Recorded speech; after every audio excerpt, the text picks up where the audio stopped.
So I'm Pablo Imani. I was born in Oldham, a little town just on the outskirts of Manchester. So it was known as Greater Manchester, part of the Greater Manchester period. I think actually from the 60s into the 70s, it was known as Lancashire. So we talked with a very strong Lancashire northern accent. Um, and I'm the youngest out of 9 children. Big, really big family, but at the same time, we had 2 generations in our family. So I had, I got siblings that are like 20 years older than me or whatever. The interesting thing is that my dad came to this country from Jamaica. I think around about 1964, 65, around about that time period. And he got into a accident, working in some kind of mill. So my mom came over to nursing, and a year later I was born. So I'm actually the only one that was born in this country. Yeah. Um, one of my earliest memories is meeting my sister at the airport. I'm not even sure if it's a memory or I was just told this story. As you do, you take it on as a memory. But meeting my sister at the airport and I'm being held, I think by my mom or one of my older sisters. My sister Dar, we were quite close. We're still kind of close. We still talk. And she had some nuts with her from Jamaica or whatever, and I was like, "Can I have some of those nuts?" I was asking her for the nuts. I was only about 3. That's like pretty much one of my earliest memories. But it's interesting that I visited the airport because one of my older sisters used to just take me to the airport just to watch the planes fly off. And for years now, by the time I was 8, I've been traveling back and forth, flying around wherever, I can't remember how many times I've jumped on and off a plane. But yeah, it's just one of those things, constantly moving around, traveling. I'm a bit fed up with it now, but traveling from when I was young. So my family, they come from Jamaica. My parents come from a place called Trelawney. Happens to be Usain Bolt's actual manor as well. And Trelawney, everyone in Jamaica, if they know about Trelawney, they know about Trelawney yam, the most famous yam in Jamaica, and that's apparently what Usain eats, make him run faster. So, so I just they're country people. My father was actually a farmer by trade. That was his thing, farming, and he used his body a lot to do what he does. And I found that somehow I followed that journey because I actually use my body as part of my liberty, as part of how I earn, as part of my lifestyle. It's my body that I'm actually using, and honoring my body as well, making sure seeing my body as an actual temple, and honoring that.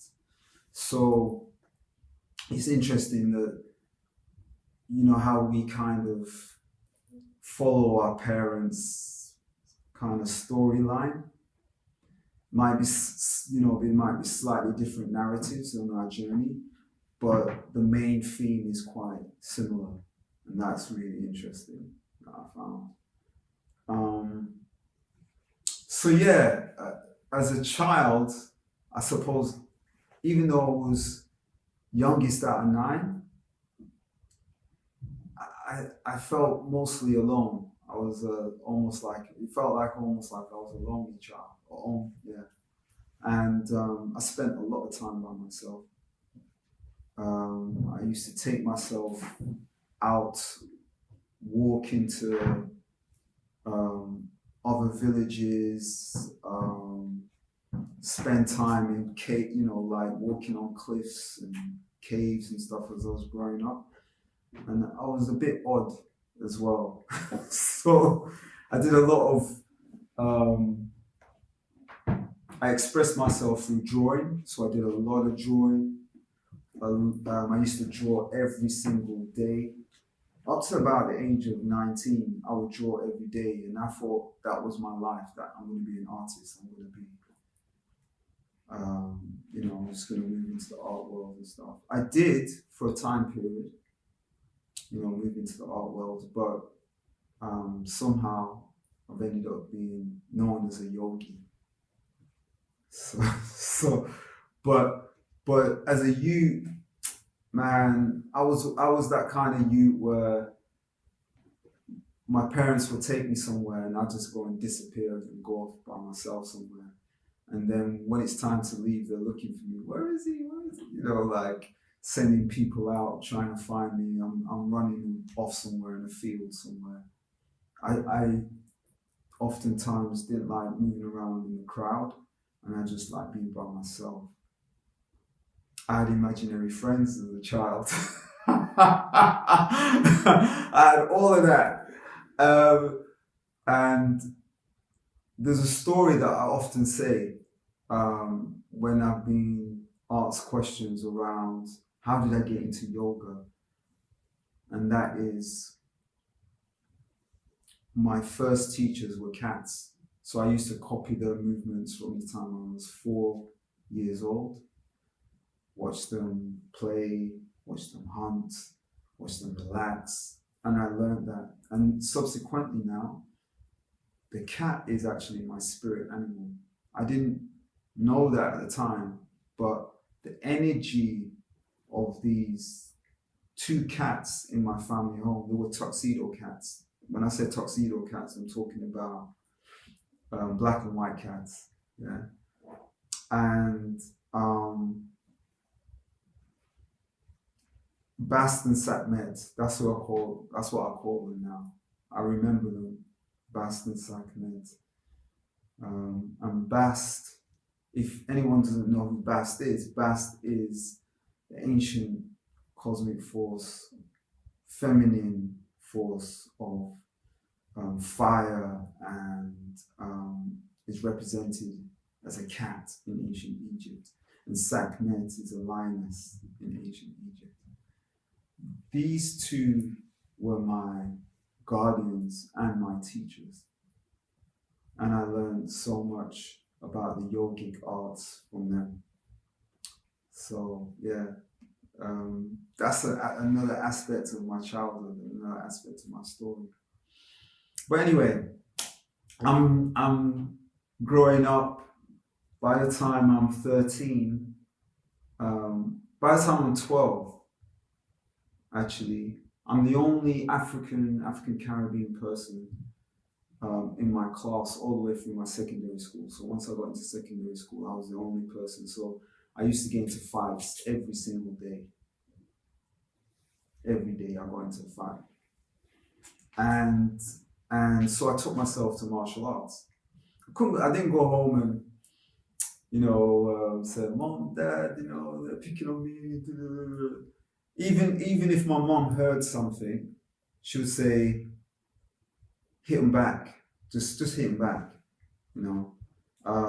or, if you can't deal with them, get someone bigger to manage them, because that's how she used to handle stuff. She would get a bigger brother or something like that.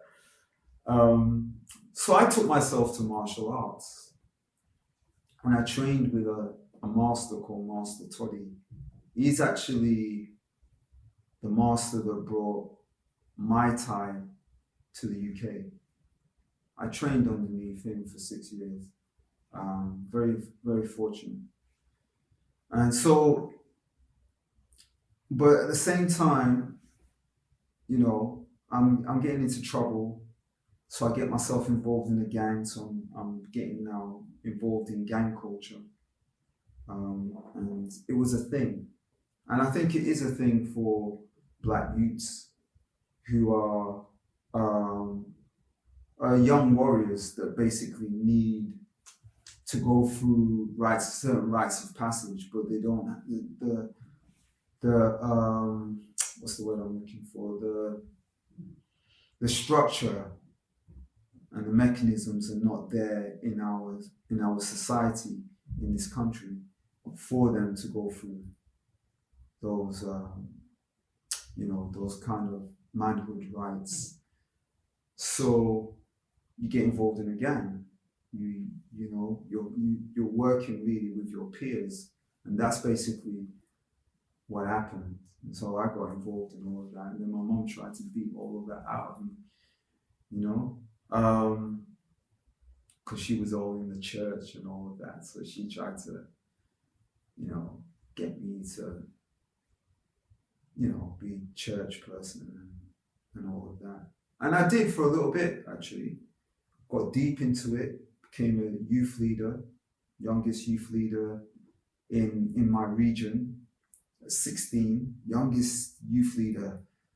And funny enough, at the time, I also formulated what was called the Anti-Apartheid Society in my town. It's the first one to ever do that. That was at 16.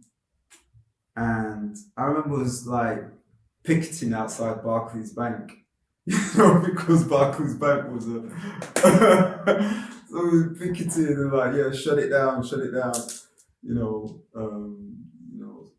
These people are supporting the apartheid, whatever. I don't know if I'm supposed to mention Barclays Bank, but that was then. And it was doing, what I mean? So I was very into like, I suppose, rebellion and revolution, and I don't know about revolution, but definitely some kind of this sense of righteousness, and this sense of this is not right, let's make some changes, let's do this, let's do that. I was always kind of shifting in that vein. And my father gave me a very sense of pride, this pride about Africa. Because even though we were from the Caribbean, he always, when we saw Africans on the TV, he would say, that's your family. That's your family, So that kind of always stuck with me. And I remember like saying to my friends that I'm going to go to Africa, and they would laugh at me. You're going to go to Africa for what for? You know what I mean? And I'm like, I'm going to go to Africa. One day I'm going to go to Africa. And they're like, and I reached 18, I reached 19, I reached 21, and the first place I went to was Cameroon. That was the first touchdown, because I got invited to go. And so, yeah, I said, why not? And I went. And then after that, it took me like another 10 years to return to Africa, and it was Ghana. And then I was going back and forth to Ghana, and I was learning stuff, and it was wonderful. But my experience in Cameroon was it lit something in me. I got lit. and I was like, wow, these people are amazing and intelligent, and I had some beautiful experiences. I met some guy who was speaking 7 languages, and at the time I was like, whoa. And he was a fisherman, and I'm like, whoa, you're a fisherman and you're speaking 7 languages? You're speaking Dutch, German, French, English, your own language. So I'm like, yeah. So yeah, going and experiencing African culture, that just took me off. And then I started studying everything. I started having an obsession with Africa, studying everything that was about Africa, reading books from the scholars. And one book that blew my head off was African Civilization, Myth or Reality by Sheikh Anta Diop. That took me in. And after that, I was just like, yeah, man, more. I started studying, I started reading stuff, because then, you see, it's a poignant question. African civilization, myth or reality? And it's breaking it down, because, the concept of an African civilization is something that is, was always questioned.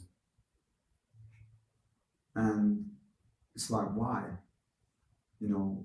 Why would it be questioned? And we all know, those of us who are African descent, we all kind of have an idea of the suppression of African genius, African talent, African innovation has always been dumbed down, suppressed, ignored. It can never always be ignored totally for long, because it always seems to rise, like cream, it just rises to the top. But it's always been at first suppressed, and that kind of leads me on to a next story, the next chapter. So I was in the art world, and I was basically also doing a 9 to 5. I was doing this 9 to 5, which was a community youth community development officer. And I think it was round about 2004, 2005. And I just completed also on the side, I just completed my last major exhibition, which was held at the Mayor's office in London, And I had my camera stolen. It was like nice digital cameras, And the unfortunate thing was, the madness of it is, I didn't have it insured. And so anyone out there, any young artist, you got equipment, just insure your equipment. Okay, this is advice. Okay, insure your equipment. Make sure it's insured. It got stolen and never came back. It was painful for me to have my camera stolen. It was a beautiful digital Mamiya, and it was painful. That's all I can say, very painful. But that pain had led me into deciding, am I still continuing with this practice of photography? Am I still gonna do it? I was already feeling a little bit discontented about it. It was something to do with trying to break into the art world, hustling. Even though, I had some recognition. I got recognition, a bit, traveled, been in magazines, been in newspapers, what have you, been recognized by the education authority as an artist to be studied. But it wasn't enough, So at the same time, with this kind of slight disgruntle that I had, I was running across town, taking care of family, my ex-wife just, we were just running ragged, doing so many different things. That's so many pieces in different pies and what have you. And it's actually, you know, the yoga was really something that was giving me a sense of stability, a sense of grounding. It was something that I was dabbling in, but in developing, but it wasn't full on yet. And me and my wife at the time, we also went through what was called Wife Swap. I don't know if you ever heard that show, but we was actually on Wife Swap. And I didn't want to be on Wife Swap, by the way. That's the thing. I didn't want to be on Wife Swap. The producers kept to coming to the house saying, please join. It was my wife's idea. She was the one that wrote to them. She was like saying, yeah. She wanted to be in front of the camera and all of that. I hated being in front of the camera. That was the thing. That was me at the time. And I didn't want to be, and I didn't want to put my family into all of that. So they came to the house like 3 or 4 times, trying to convince me to do it. And around about the 4th time or the 5th time that they turned up, I said, okay, I'll do it. I'm doing it because I want to show a positive aspect of a man of African descent who is taking care of his children, who is raising his children in a positive light, in a positive way. And that's why I decided that I was going to do it. Anyway, we did it. And the format is like 10 days. You have like the camera crew living, basically camping in your house for like 10 days. And my wife, she's like in the other family's house for 10 days. We did make some changes to that family. We did impact them deeply. However, it took its toll on our family. There was some stuff that came up, and of course, we was in the newspapers. We were, complete strangers stepping to me on the tube and on the bus or wherever I was going, on the street, to the point where they were like, "You're in that show," and I was like, "No, that wasn't me. It's a mistake. You mistaken me for someone else." It got to that level where I just didn't want to have a conversation about it. And we were just running ragged, just all over the place. And one day I was driving the children from East London to West London to stay with their grandma so I could spend some time in the evening with my wife. It was probably somewhere over in South or North London. This is how it was. And I'm driving this car and I hit a 7-seater, what you call a hybrid car. Did I tell you this? No? Okay. So I hit a 7-seater head-on hybrid car. Paramedics came, the mechanic came, the police came. Everybody that came said I was supposed to be dead. The front of the car was truncated, pulled in. The windshield was in the back seat. I couldn't open the doors on the side. I had to climb out of the window, and then I had to pull my children out of the back seat, out of the car. They said I just had a cut and a little bit of concussion, but they were like, "You're meant to be dead. Someone up there loves you. Why are you still alive? Like I've seen men dead for less than this. Why are you alive? You're meant to be dead." I actually realized that I'm being communicated with. For me, it was an epiphany. It was like the ancestors are communicating with me. They want me to do something in this life. And all I could point to was it was the yoga that I was doing that kept me alive. The fact that I didn't tense up when I got hit on, the fact that I was very relaxed, the fact that, my body was in such a way that I could take that impact. But the problem was that my daughter had to be rushed to the hospital.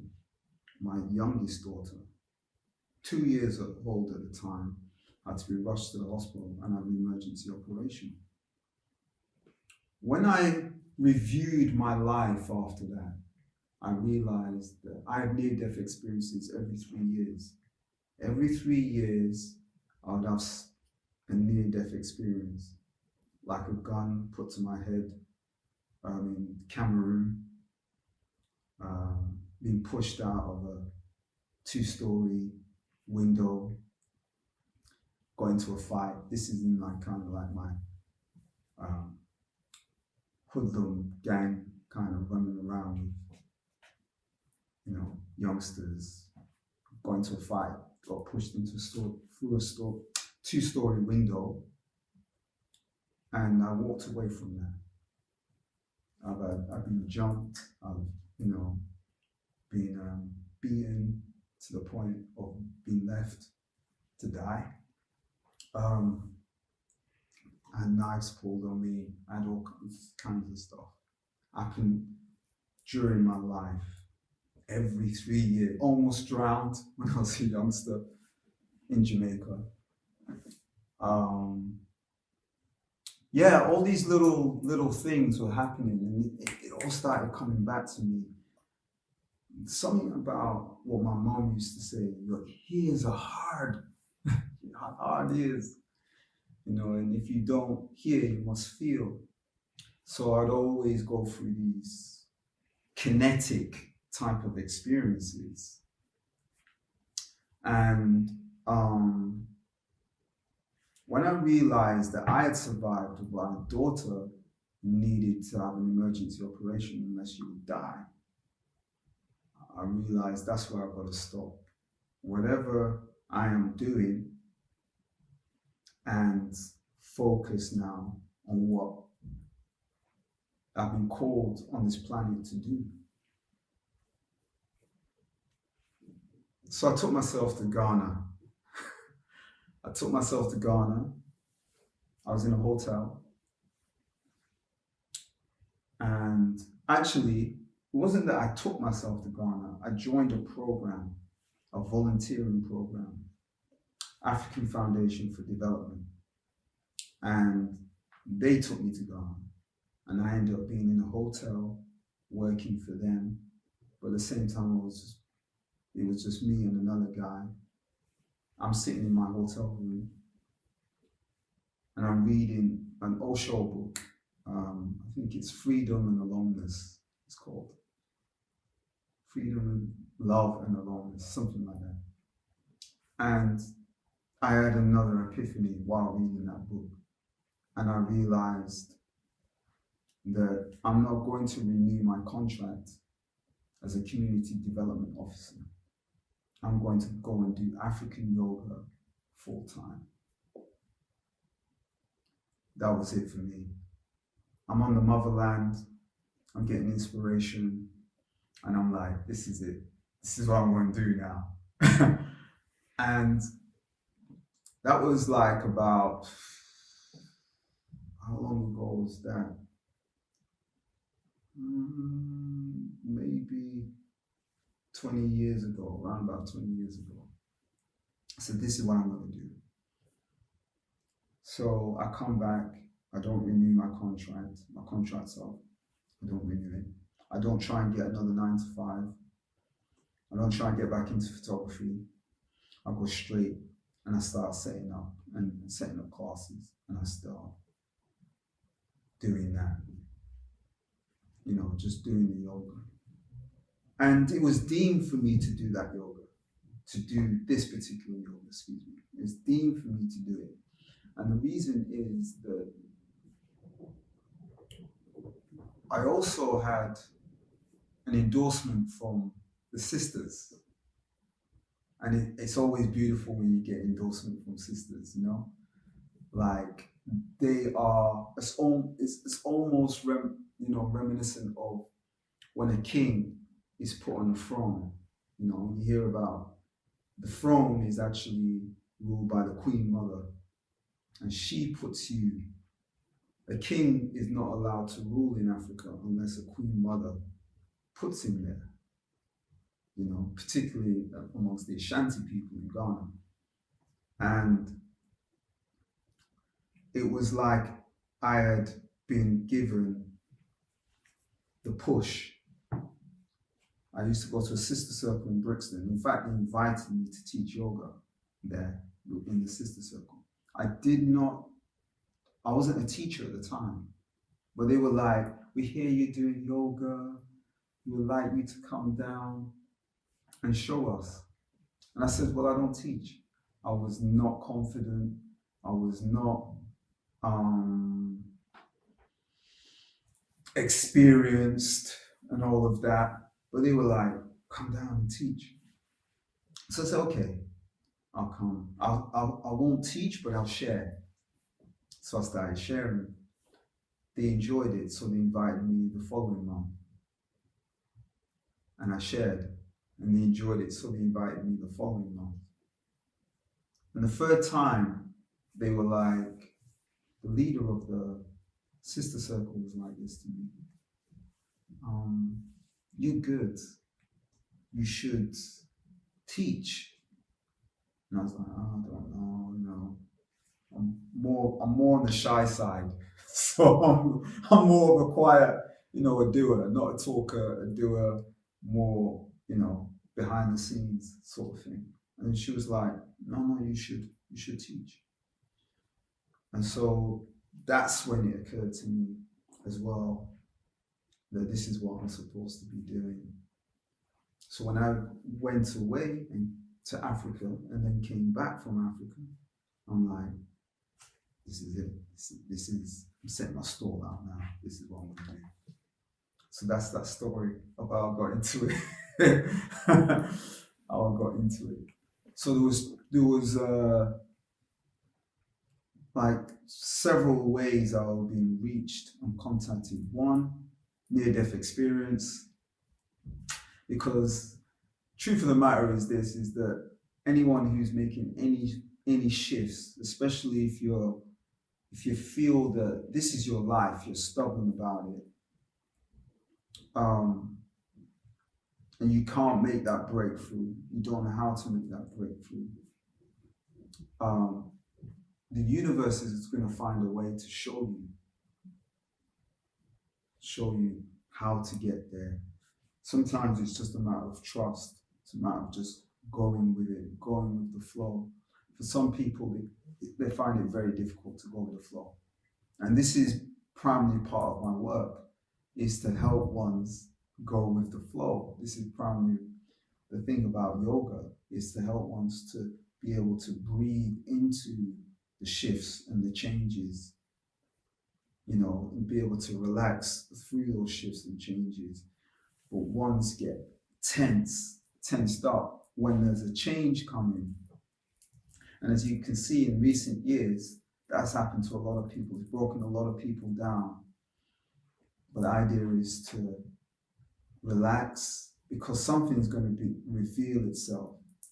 We're not meant to be simply on this planet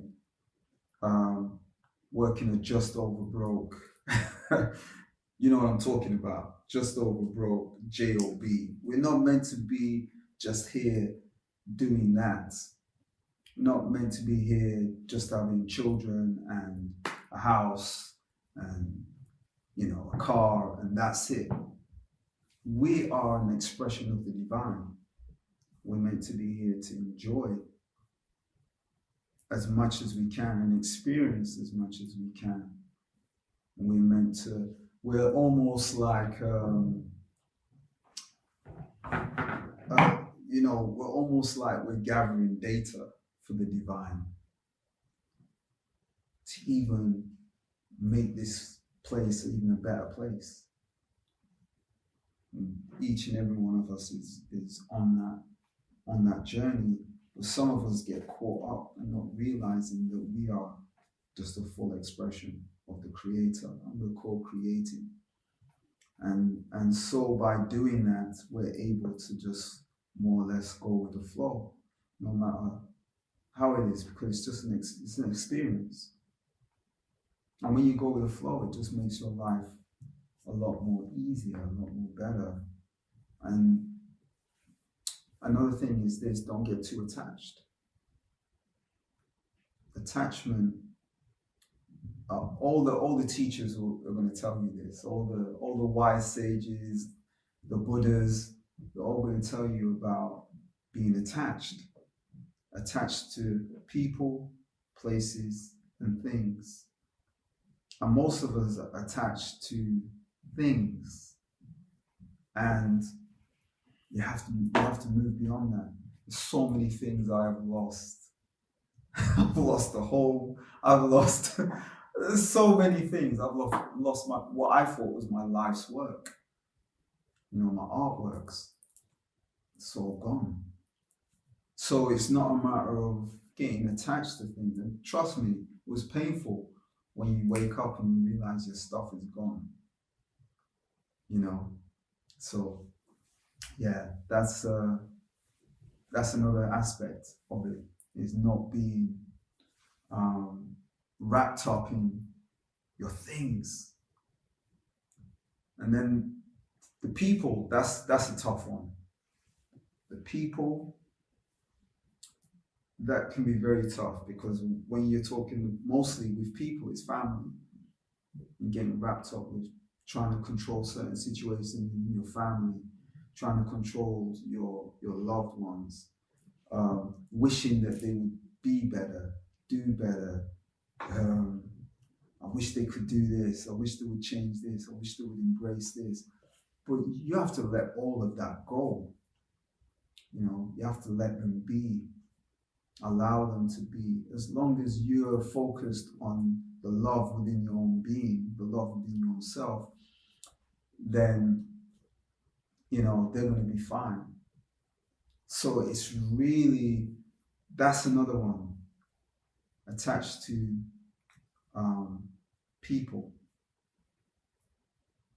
And then things, it's just like anything, everything, just getting caught up with all of that, the little things, getting attached to that, getting upset when the little things disappear or go away, or someone in your terms would disrespect your things.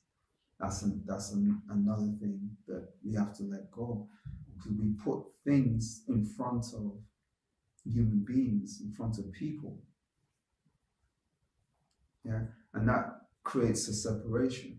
Now you're no longer aligned with the Creator, because we own everything and we have nothing all at the same time.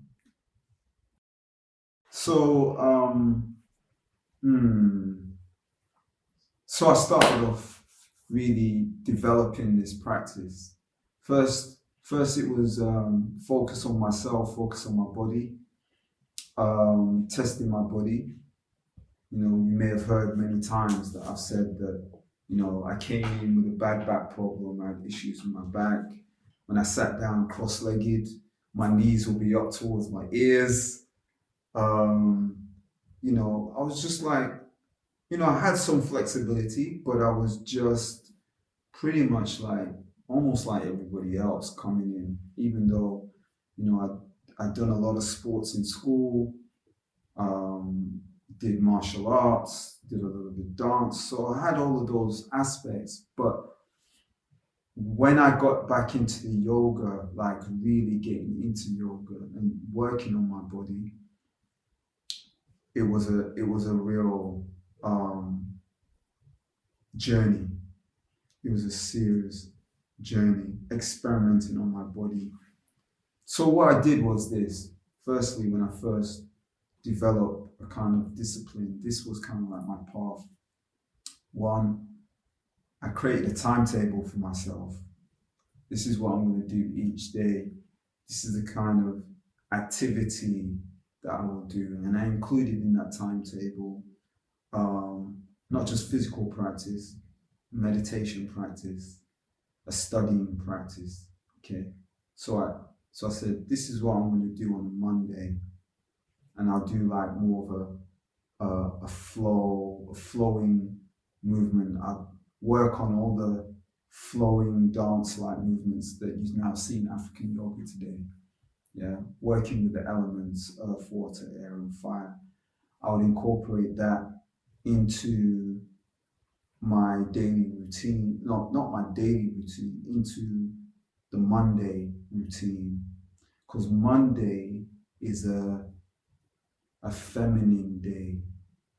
It is female in principle. It's working with the moon, etc. Hence Monday. So it's working with the moon, etc. So days of the week reflect masculine and feminine, and that's something that comes out of the African concept of understanding masculine and feminine principles. So Monday was a feminine day, so I'll do more soft motion, soft movement, soft practice. Tuesday is a masculine day, so I'm going hard on my body, stretch it, be more dynamic with my movements, almost like I'm working out, and I'll be doing that for a couple of hours. Then Wednesday, back to feminine. Thursday, masculine. Friday, feminine. Saturday, I pretty much would combine everything in my practice. Combine it all. And also it was a day that I decided I'm going to fast. So even nutritional wise, I would fast on a Saturday. And on a Sunday was my study day. Sunday was I'm hitting the books. I'm studying. I want to research the yoga. I want to learn as much as I can, and I'm taking books from scholars, people I know, and I'm also reading Hindu texts and that kind of studying the Indian side of the practice of yoga. And that's how I did that for actually a number of years, and that's how I developed the system. Because then I knew that at some point, if I'm talking about African yoga, which was my intention, to one day just birth African yoga, if I'm going to talk about it, I am certainly going to get ones who's going to start questioning me.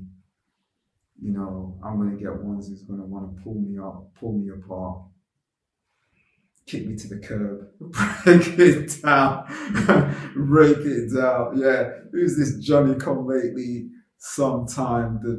So I had to make sure that when I come through, I'm bringing ancestors with me. I'm coming through with ancestors backing.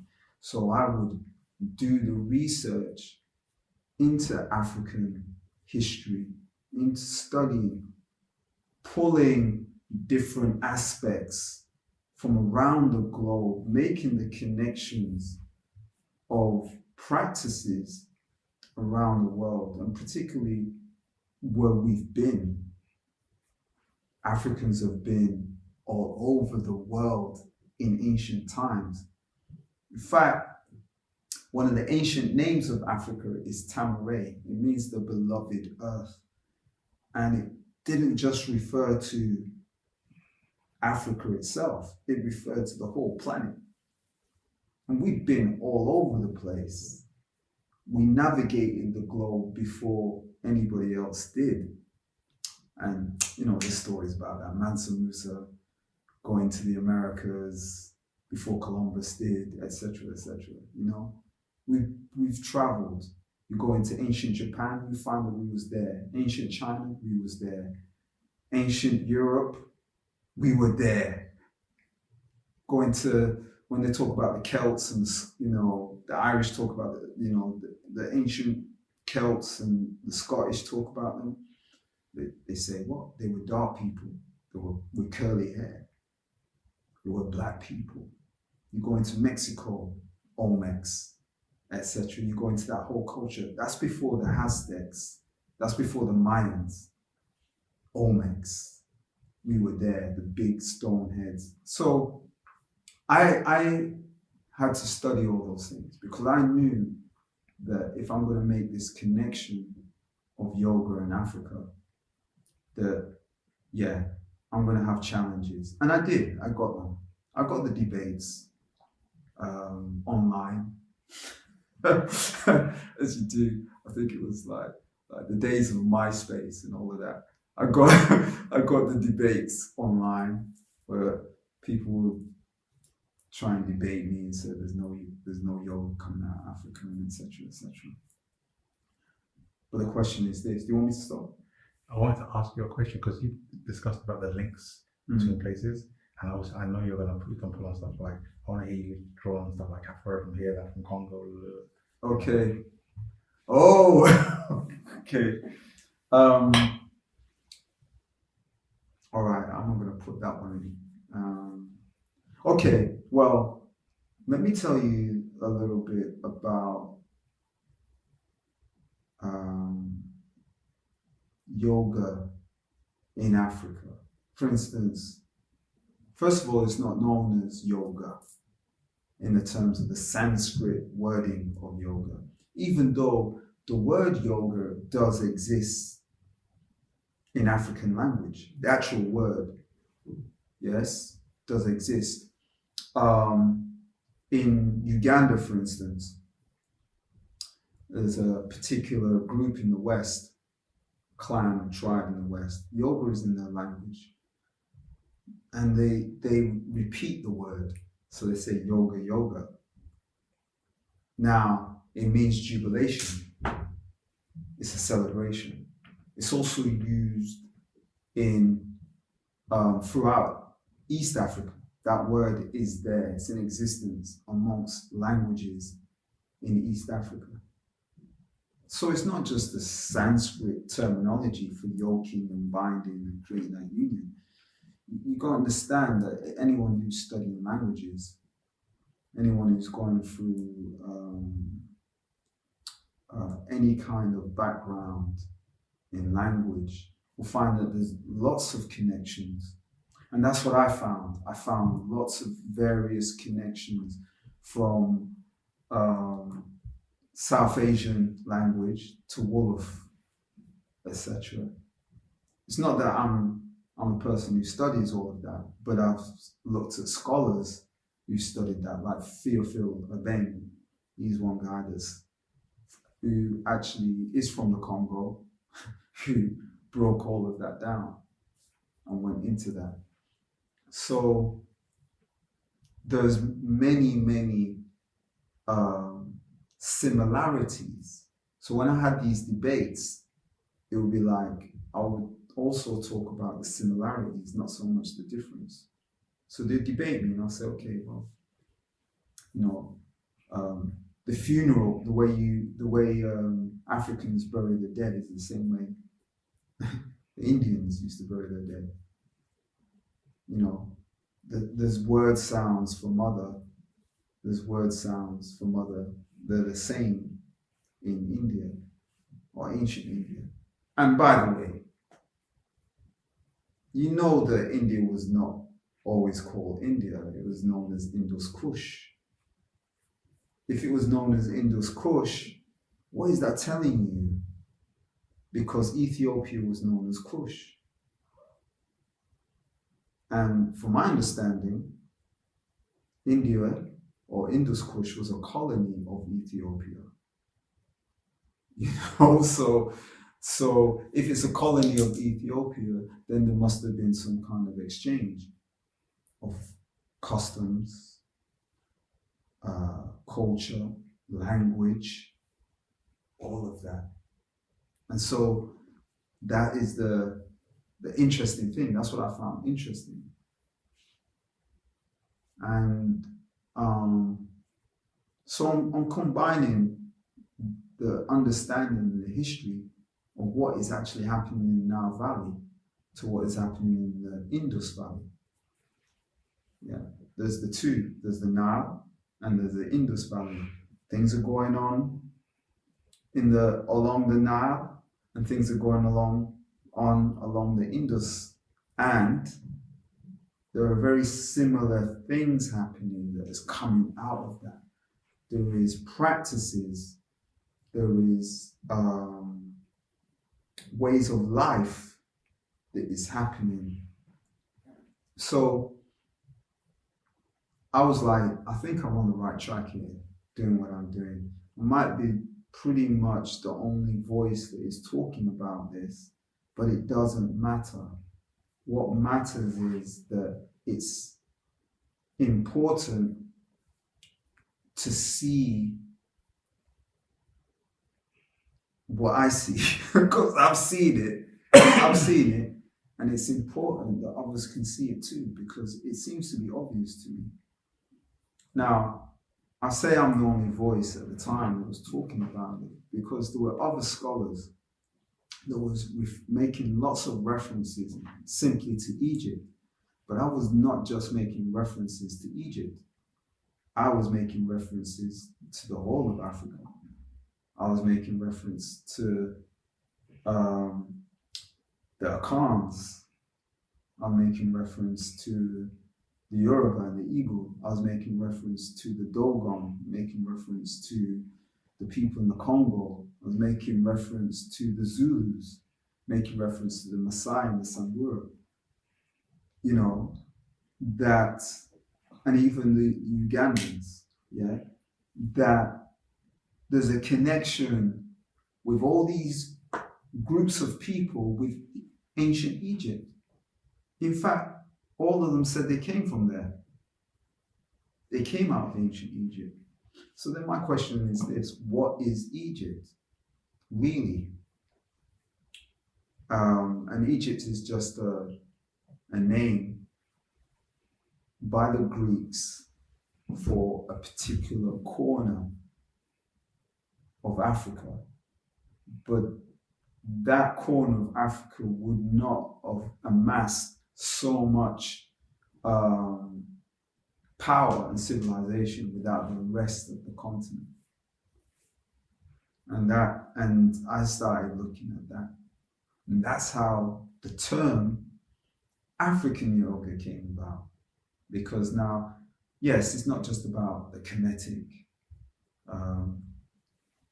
which has all of that as its place, kinetic Egyptian yoga. These are terms that have been used, are also branded terms.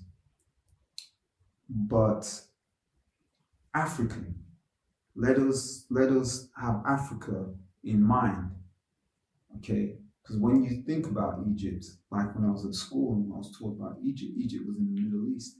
And I'm thinking about Egypt, I'm looking at Egypt and I'm seeing the Arab Republic of Egypt. That's what I'm seeing.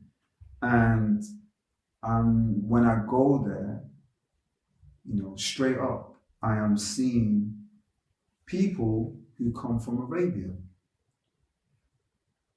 there, to the point where they're not even giving true honor to the space itself. In fact, you know, they're chipping away at the space and selling it off piece by piece. But that's what I saw. So I'm like, no, you got to give some honor to the actual Africans, or what most people call the sub-Sahara Africans, but they're the ones that fed that whole society. And when they came out, they came and brought their customs with them. Some of them are continued, some of them are discontinued, but they brought certain customs out of Egypt. And I was on a quest now to find out what these were. And I was fortunate because I was able to travel. When I was spending time in Ghana, I had a Ga priest who was my mentor. And the Ga priest told me stories about the Ghanaians, the Ga people. These are the people who founded Accra.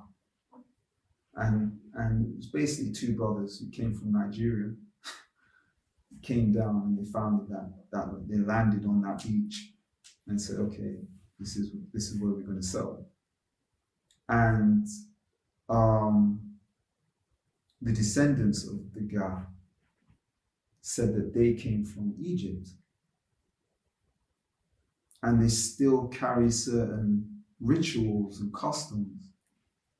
And you got to ask yourself this question then: how is it all these people said they came from Egypt and they have different customs, different rituals, different whatever? How is it that they were able to do that? And I said that in ancient Egypt, there were many different priesthoods, to the point where one set of priesthood had a whole army. Yeah, so the high priest had a whole army underneath him of priests, and there were many of them. So through the invasions, yes, the Syrian invasion, the Phoenician invasions, the Roman invasions, the Greek invasions, etc., etc., these people would exile themselves, and they would go back, or they would go inland into Africa, or they would take themselves out into Asia, and they would travel out into Asia. Some of them traveled as far as Europe. Some of them traveled all the way as far as India and exiled themselves in India. And then that's the story of these people in the forest, that the Garashnas family of Brahmins, came across these people in the forest and saw what they were doing in the forest. Looked like they were worshipping the yoni, worshipping the phallus. When I say yoni, I'm talking about the vagina. Worshipping the phallus, talking about the penis. Okay, so they would see these people, look like that's what they were doing, taking on different animal shapes, animal forms, honoring nature, doing all those kinds of things. And they found it fascinating. Some of it was downright inspiring. And what they would do is they would just simply, they took what they understood and what they didn't understand and called it magic. They left it behind. And what they understood, they took, and they called that yoga, and they systemized it. It's a simple story. You don't have to accept my version. Do check it out though. Do research. You'll find that my version is pretty close to what actually happened,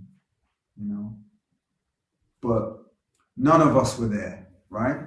So we're dealing with what we're dealing with now. And doing what we're doing now, you cannot deny, one, that in Africa, there was postures on the temple walls in Egypt. Egypt has the oldest temples in the world, oldest recorded temples in the world. I don't think there's any temple that is older than the ones in Egypt. So the images are there for us to see, and the postures. So this is, like I said, you cannot deny that.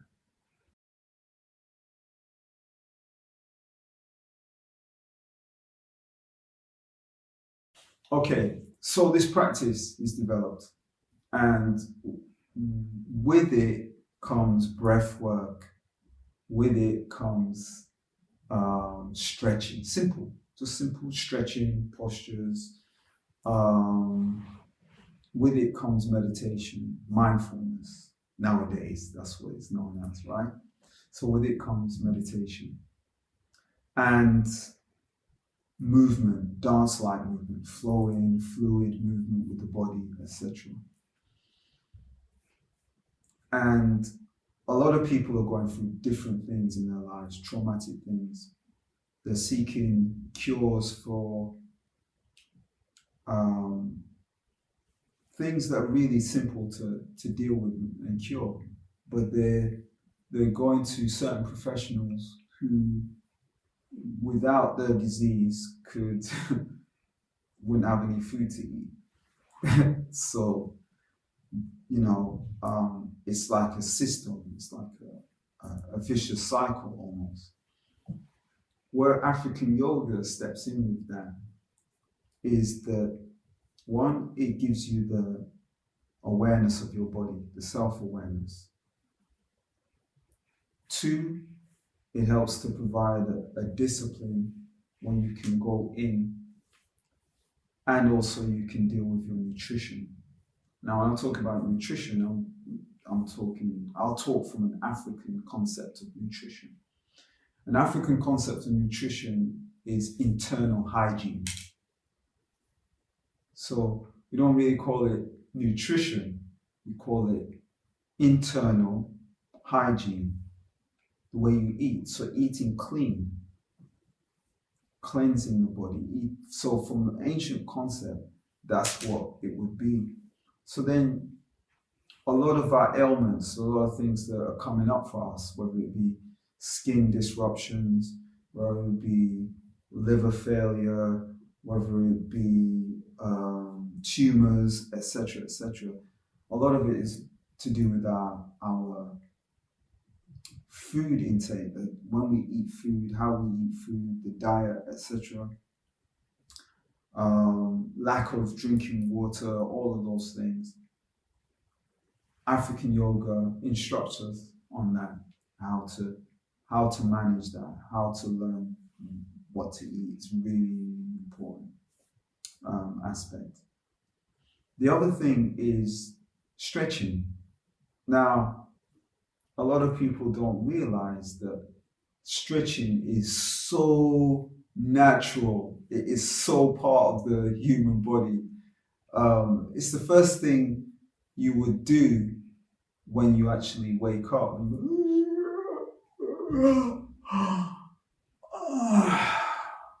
That's a stretch. It's something that is necessary for the body to do. Why? Because it activates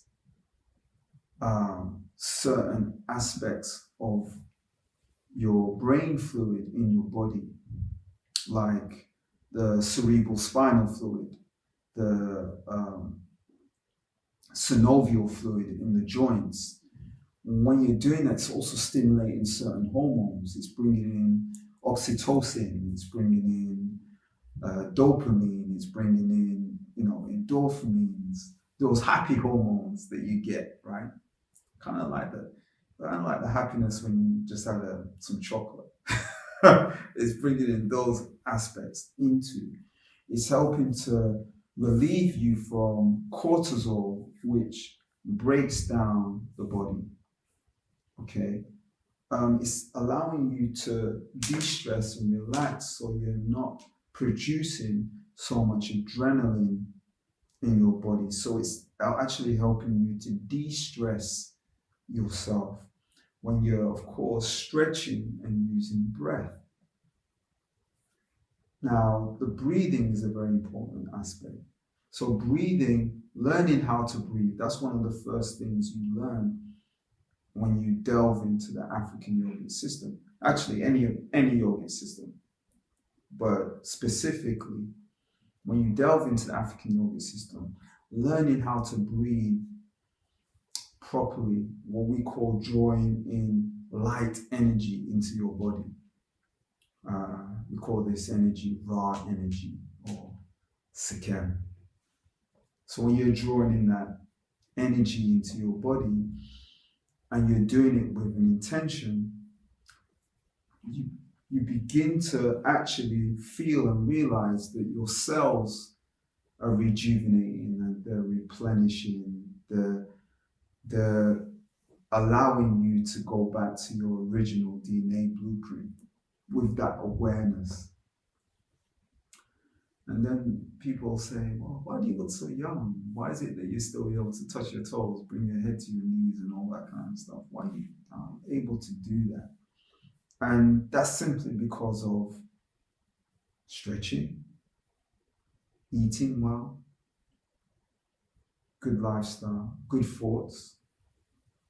So a lot of people don't understand as well that the aspect of yoga, and particularly African yoga, we also focus on the thought processes. In a class setting, I give affirmations. In a class setting, we do affirmations. And a little bit of neuro-linguistic programming, that's what it is. But it's positive programming. Moving the body while talking to the body and the mind at the same time. We use tones, and tones stimulate the internal organs. These are aspects I've brought into the practice because, understanding word and sound to equal power. Word, sound, and power. So this is an aspect of African yoga practice that we delve into.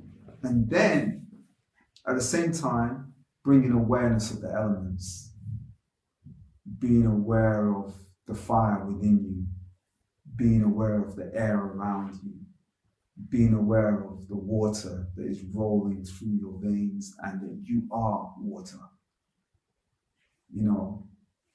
Being aware and giving yourself the grounding and stability of the earth. These are aspects of the African yogic practice, and it's very, very fundamental. And it's beautiful. It's almost poetic in how we engage with that.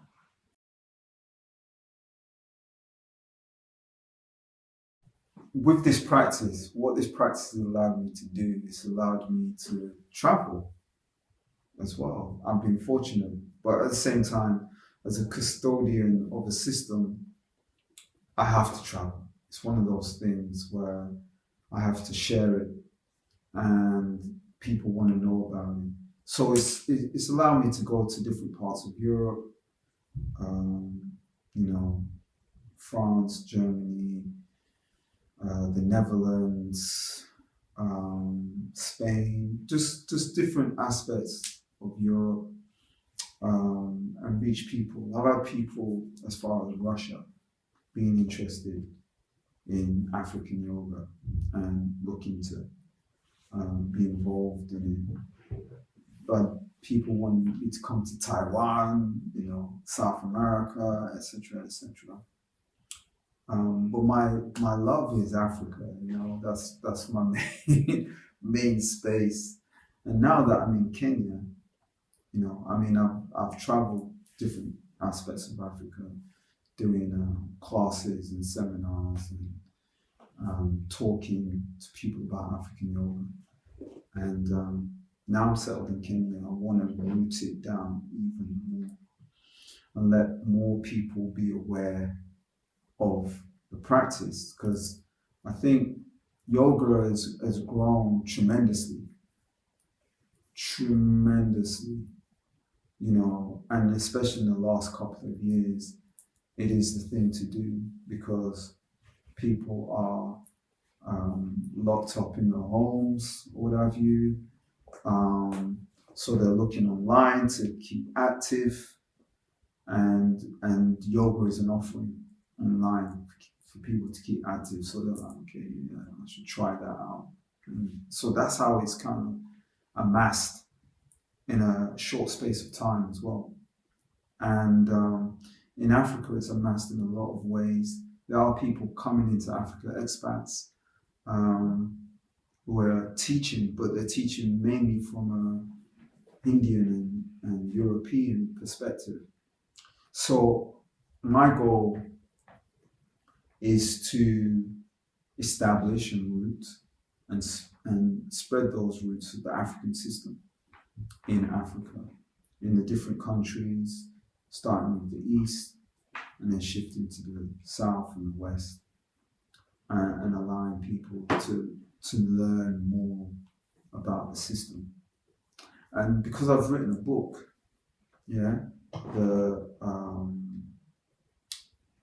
re-emergence of Tama-re Smai Taui, Afrikan Yoga, the idea is to utilize the information that I've unpacked in that particular book to open and allow people to open and to see that they have their own system in Africa, that it comes from there, it's by one of their own, and we're out here developing that. And in the next few years, that's what I'll be focused on as well, is writing more, getting that more information. There's a lot more information that needs to be unpacked about the system. I've just kind of pretty much touched on an aspect of the system, giving people the kind of the foundation in the first book.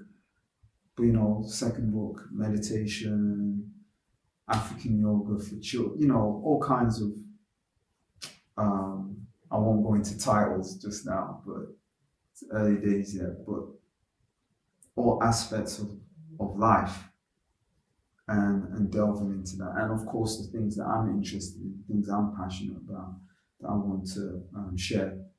So getting it to each country in Africa is a future goal of mine.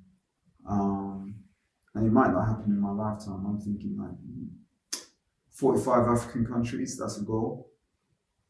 But that's the aim, is to somehow make it happen and start that process. And hopefully ones will be inspired to continue the work. And one of my goals is that the yoga practice that I teach is taught in African languages. In the languages, it's taught in Wolof, it's taught in Zulu or Xhosa. It's taught, it's taught in all the different Swahili. It's taught in different languages, Yoruba, etc. So that's also a goal. That it's important that the Africans that are comfortable being involved in this practice and teaching it in their language also, that they're comfortable about it, because part of the colonization process was to get rid of the African language and speak the Dutch, the French, the English, the Spanish.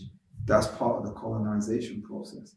So it's key that ones, as they're moving back into a more integrated, unified African society on the continent, that they're comfortable speaking and expressing in their language.